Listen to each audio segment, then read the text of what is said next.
Good evening, শুভ সন্ধে বন্ধুরা। আবারও চলে এলাম নতুন একটি ব্লগ নিয়ে। ভাবছি তোমাদের সাথে আবার একটু কিছু আড্ডা মারি।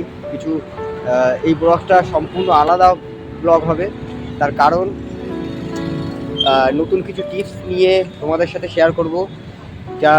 যারা যারা র্যাপিডো, ওলা, উবেরে নতুন কাজ করতে চাও বা কাজ করছো এখনো পর্যন্ত বুঝতে পারছো না, এরকম কিছু টিপস আমি বলে দেবো।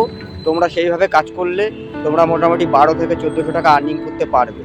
তা ভিডিওটা শুরু করার আগে আরেকবার প্রথম বলে দিই, যারা যারা এখনও পর্যন্ত আমার চ্যানেলটাকে সাবস্ক্রাইব করোনি বন্ধুরা, প্লিজ সাবস্ক্রাইব করে দিও আমার চ্যানেলটাকে। আর তোমাদের ভালোবাসা একান্তভাবে কাম্য বলে মনে করি, তোমরা ভালোবাসা দাও।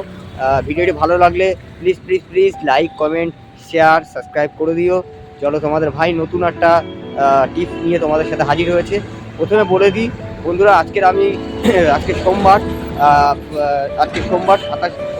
29 তারিখ, 29/12/2025। তো আজকে সকালবেলা বেরিয়েছিলাম 7:30টার সময়, 7:30-7টার সময় বেরিয়েছিলাম। এখন ঘড়িতে সময় বাজে 5টা 25। মোটামুটি ভালোই আর্নিং হয়েছে বন্ধুরা।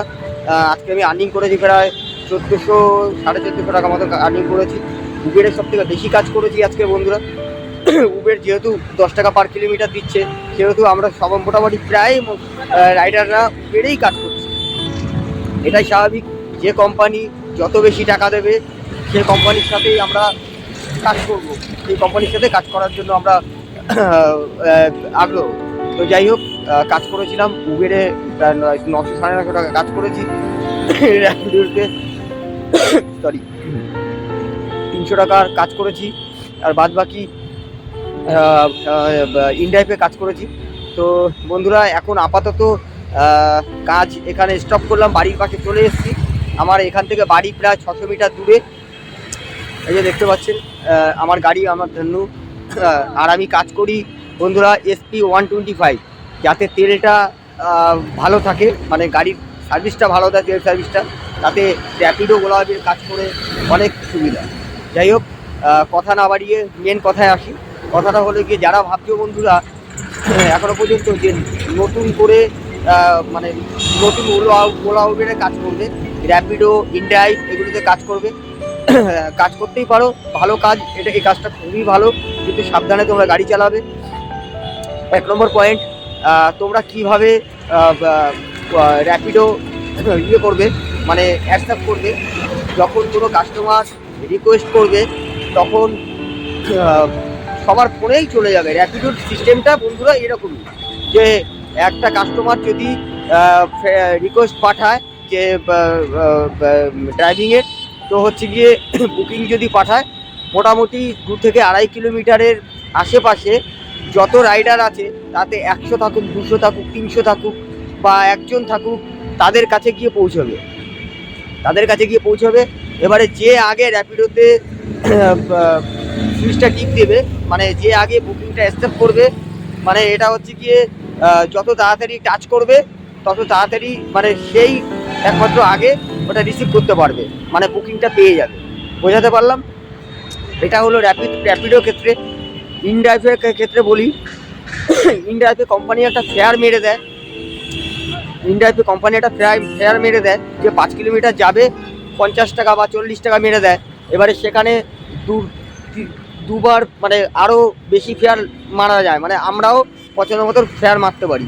ধরুন কোম্পানি দেখাচ্ছে 50 টাকা 5 কিলোমিটারে, এবারে দেখাচ্ছে যে সর্বোচ্চ ফেয়ার 70 টাকা হতে পারে, 60 টাকা 70 টাকা, মানে 50, 60, 70। এবারে আমি যদি 70-এ মারি, ধরুন 5 কিলোমিটার 70 টাকা মারলাম, এবারে কাস্টমার যদি অ্যাকসেপ্ট করে, হ্যাঁ 70 টাকায় রাজি হয়ে যায়, তবে কাস্টমার ডান করে এবং আমাদের এখানে চলে আসে যে বুকিং কমপ্লিট।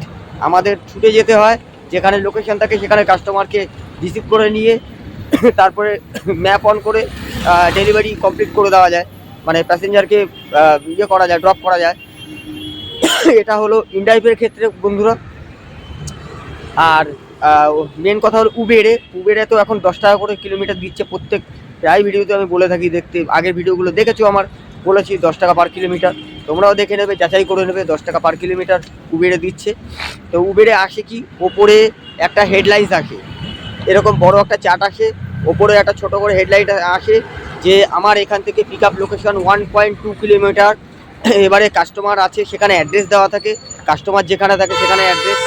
নিচে 2 নম্বরে থাকে যে কোথায় যাবে, কোন লোকেশনে কাস্টমার যাবে, সেখানে কত কিলোমিটার সে যাবে, এগুলো থাকে। তো এটা হলো গিয়ে উবেরের ক্ষেত্রে আসে। এবং তখন একটা ম্যাচ বলে নিচে একটা অপশান থাকে, সাদার মধ্যে একটা ব্ল্যাক কালারের একটা ম্যাচ বলে লেখা ওঠে। ম্যাচটা আমি যদি ম্যাচটা যদি টাচ করি, ম্যাচিং যদি হয়, কাস্টমার যদি মনে করে যে আমাকে রাইডটা দিতে পারে, তো উনি ম্যাচ করে দিল, ওনার সঙ্গে আমার ম্যাচিং হয়ে গেল। তারপরে চলে আসলো ম্যাপটা অন করব। ম্যাপটা অন করার পরে আমরা কাস্টমার লোকেশনে চলে যাব। কাস্টমার লোকেশনে চলে যাওয়ার পরে কাস্টমারের কাছ থেকে পিন নিতে হয়। একটা পিন নাম্বার থাকে 4টে, 0148 বা 200 বা 1248 বা 7290, এরকম একটা কিছু ওটিপি থাকে। সেই ওটিপিটা ম্যাচ করা মানে ওখানে দিতে হয়, দিলেই ম্যাচটা ইয়েটা চলে আসে, ম্যাপটা চলে আসে। এবারে তুমি কোথায় নামাবে, যত কিলোমিটার হবে তত কিলোমিটার গিয়ে পৌঁছে দিতে হবে। দেওয়ার পরে রাইড কমপ্লিট করতে হয়। কমপ্লিট করে টাকা যা দেখায়, এবারে রাইডটা কমপ্লিট করার পরে অ্যামাউন্টটা চলে আসে যে 7 কিলোমিটার আমি ড্রপ ডিস্টেন্স ছিল, আমার 70 টাকা ফেয়ার ছিল। 70 টাকা বা 72 টাকা যদি ওয়েটিং চার্জ হয় বন্ধুরা, ওয়েটিং চার্জ দিয়ে দেবে।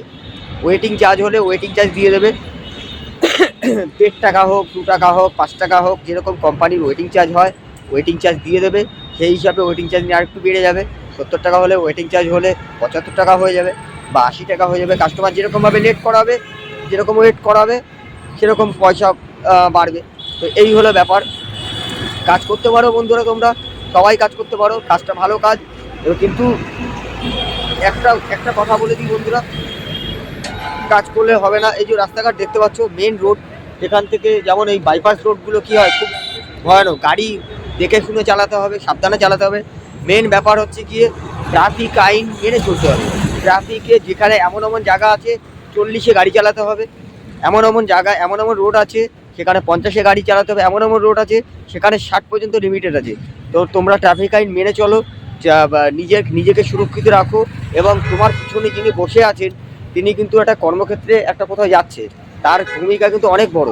আর তোমার যে দায়িত্বটা, কোম্পানি কিন্তু তোমাকে দায়িত্ব দিয়েছে কাস্টমারকে ঠিকভাবে পৌঁছে দেওয়া, উটোপাটা না করে। কাস্টমার অনেকভাবে বলবে যে দাদা আমার লেট হয়ে গেছে, একটু তাড়াতাড়ি যেতে হবে, অনেক জোরে একটু জোরে গাড়ি চালাতে হবে, আমাকে রকেটের মতন দিয়ে আসতে হবে, এরকম অনেক কথা বলবে। কিন্তু বন্ধুরা সত্যি কথা বলতে কি, যদি আমাদের এই 500 টাকা ফাইন যায় না, 500 টাকা কিন্তু কাস্টমার দেবে না বন্ধুরা, আমাদের নিজেদেরকেই দিতে হবে।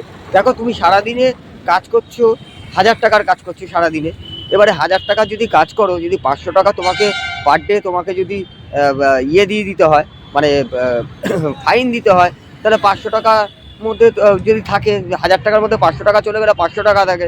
তার মধ্যে বন্ধুরা গাড়ির তেল আছে, 1000 টাকা ইনকাম করে বন্ধুরা 200 টাকা তেল লাগে। এবারে কার গাড়ি কীরকম লাগে, যেমন আমার গাড়ির তো 60 কিলোমিটার দেয়, 60 কিলোমিটারে 1 লিটার তেল পড়ে মোটামুটি। যদি 1000 টাকার কাজ হয়, আমি ওই 50 করেই ধরি, কারণ রাস্তাঘাট জ্যাম থাকে বন্ধুরা, ওই জন্য 50 করেই ধরি। সবসময় মাইনাসেই চলি, তার কারণ সব দিন সমান হয় না, কোনো দিন রাস্তা জ্যাম থাকে, কোনো দিন রাস্তা ফাঁকা থাকে, ঠিক আছে, সব মিলিয়ে গড়ে 50 করেই ধরি। তাই হিসাবটা একটু সুবিধাই হয়। যদি 1000 টাকার কাজ করি বন্ধুরা, 2 লিটার তেল পড়ে, 1500 টাকার কাজ করলে প্রায় 2.5 লিটার তেল পুড়ে যায়, 3 লিটার তেল পুড়ে যায়, এরকম একটা ব্যাপার হয়ে যায়। গাড়ির মেনটেন্যান্স আছে বন্ধুরা, গাড়ির মেনটেন্যান্স, তোমার গাড়ির টায়ার আছে, ঠিক আছে, গাড়ির চেন টাইট দিতে হয়, চেন অনেক সময় ছিঁড়ে যায়, আমাদের ব্রেক শু পাল্টাতে হয়, ঠিক আছে, আমাদের তেল তো ভরতেই হয়, মোবিল চেঞ্জ করতে হয়, অনেক মেনটেন্যান্স আছে। আমাদের গাড়ি সবসময় যেটা দিয়ে কর্ম করে খাই আমরা, সবসময় সেটাকে পরিষ্কার রাখার চেষ্টা করব, সবসময় ধোয়া মোছা করতে হয়। গাড়ির অনেক খরচা আছে, শুধু মনে করলে হবে না যে এই কাজে অনেক টাকা ইনকাম আছে। যেমনি ইনকাম আছে বন্ধুরা, তেমনি খরচাও আছে। যেদিন খরচা হবে বন্ধুরা, অনেক টাকাই খরচা হয়ে যায়। সব কিছু মেনটেন করে চলবে। আর যেটা বলছিলাম বন্ধুরা, সাবধান অবলম্বন করবে, কারণ বাড়িতে সবারই বাবা মা ভাই বোন আছে, পরিবার আছে। সবথেকে বড় কথা, তুমি যদি অ্যাক্সিডেন্ট করো, তুমি 15 দিন বাড়িতে বসে থাকবে, 1 নম্বর। 2 নম্বর হচ্ছে গিয়ে তোমার খরচা আছে, তোমার কাজ হবে না, তোমার পরিবার তোমার পাশে এসে দাঁড়াবে, পরিবারের খরচা হবে, এমনকি সবাই টেনশনে পড়ে যাবে। বাড়িতে বাবা মা ভাই যা আছে, বাড়িতে যারা গুরুজন ব্যক্তিরা আছে, তারা খুব চিন্তায় থাকবেন। ঠিক আছে, তোমার জীবনটা বরবাদ হয়ে যেতে পারে। সেহেতু সব দিক থেকে মেনটেন করে তুমি সেইভাবে গাড়ি চালাবে। আমিও চাই সবাই গাড়ি চালাও, কেন চালাবে না? যদি কোনোরকম কোনো টিপসের দরকার হয়, কোনোরকম কোনো সহযোগিতার দরকার হয়, আমাকে কমেন্টে জানাবে। আমি সব রকম সহযোগিতা করতে রাজি আছি। কারণ হচ্ছে কি, আমি নিজে দেখো একটা র্যাপিডো ড্রাইভার। যদি আমার জন্য যদি আর 5টা মানুষ ভালো হয়, এটা তো ভালো জিনিস। যে আমি নিজেতে গর্ববোধ মনে করব যে আমার জন্য আমি আর পাঁচজনকে বন্ধুরা একটা করতে পেরেছি, একটা ভালো দিক দেখতে, ভালো কিছু তুলে ধরতে পেরেছি, যাতে আমার জন্য যাতে আর 5জন উপকৃত হয়, এটা আমি তুলে ধরতে পেরে আমি খুব খুশি, নিজেকে ধন্য মনে করব। তো তোমরা যদি তোমাদের কোনো কিছু জিজ্ঞেস করার থাকে, প্লিজ কমেন্টে জানিও যে তোমরা কি জানতে চাও। যতটা সম্ভব আমার যতটা জানার আছে আমি বলে দেবো তোমাদেরকে। আর কোথায় কি গেলে কীভাবে কাজ করতে হবে এটাও বলে দিচ্ছি। তোমরা সবসময় মোটামুটি লং ভাড়া ধরার চেষ্টা করলে আমার মনে হয় বেটার, টাইমটা বাঁচে, সময়টা বাঁচে। লং ভাড়া ধরলে, ছোটো ভাড়া ধরলে কী হয়, বারবার করে হেলমেটটা পরানো খোলা, এবার কাস্টমার লোকেশনে গিয়ে দাঁড়িয়ে থাকা, আবার একটা ভাড়া চুজ করে কাস্টমারকে ড্রপ করার পরে ভাড়া চুজ করে 2 মিনিট সময় লাগে, 5 মিনিট সময় লাগে, আবার ভালো জায়গায় যেতে হয়, এই হচ্ছে সমস্যা থাকে।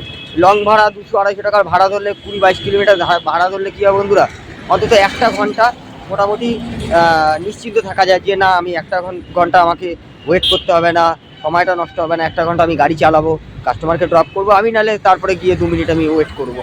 ঠিক আছে, এই টিপসগুলো হচ্ছে গিয়ে তোমাদের জন্য রইল। আর সবাই যেটা বলছিলাম, আরও একবার বলছি, সাবধানতা অবলম্বন করো, সবাই সাবধানে গাড়ি চালিও, সবাই সুরক্ষিত থেকো, সবাই ভালো থেকো। আর হচ্ছে গিয়ে এখন বন্ধুরা অনেক রাত হয়ে গেছে, এখন বাড়ি চলে যাব, আর কাজ করব না। এখন প্রায় 6টা বাজতে যাচ্ছে, 6টা বেজেই যাচ্ছে বলতে গেলে। তো বাড়ি যেতে হবে, স্নান করতে হবে, রাতে খাওয়া দাওয়া করতে হবে। তো ভিডিওটি কেমন লাগলো বন্ধুরা জানিও। যদি আমি তোমাদের কোনো উপকারে আসি বন্ধুরা, প্লিজ লাইক করে দিও, আর লাইক কমেন্ট শেয়ার করে দিও। আর আমাকে প্লিজ একটু সাপোর্ট করো বন্ধুরা, সাপোর্ট করো, তোমাদের সাপোর্টটা অনেকটা দরকার আমার। তোমাদের সাপোর্ট পেলে আমি হয়তো একটু আগাতে পারবো। প্লিজ যারা ভিডিওটা দেখছেন, আরও একবার বলছি, মন থেকে বলছি, আপনাদের প্রতি অনেক শ্রদ্ধা ভালোবাসা রইল। গুরুজন ব্যক্তিরা যদি আমার ভিডিওটা দেখে থাকেন, প্লিজ একটা লাইক করে দেবেন যদি ভালো লাগে আপনাদের। আর যে সমস্ত র্যাপিডো ভাইরা দেখছো, যদি মনে করো যে আমার এই ভাইটির কথাগুলো সত্যি, তোমরা একবার ট্রাই করে দেখতে পারো। কথাগুলো যদি সত্যি হয়, যদি ভিডিওটা ভালো লাগে, প্লিজ একটা লাইক করে দিও, কমেন্ট করে দিও, কেমন লাগলো জানিও। আপাতত এখান থেকে বাবাই, দেখা হচ্ছে নেক্সট কোনো ব্লগে, নেক্সট কোনো ভিডিওতে। ততক্ষণের জন্য take care, tata, good night. সবাই ভালো থেকো, সুস্থ থেকো, সবাইকে ভালো রেখো, আর নিজেও ভালো থেকো। ধন্যবাদ, টাটা, বাই বাই।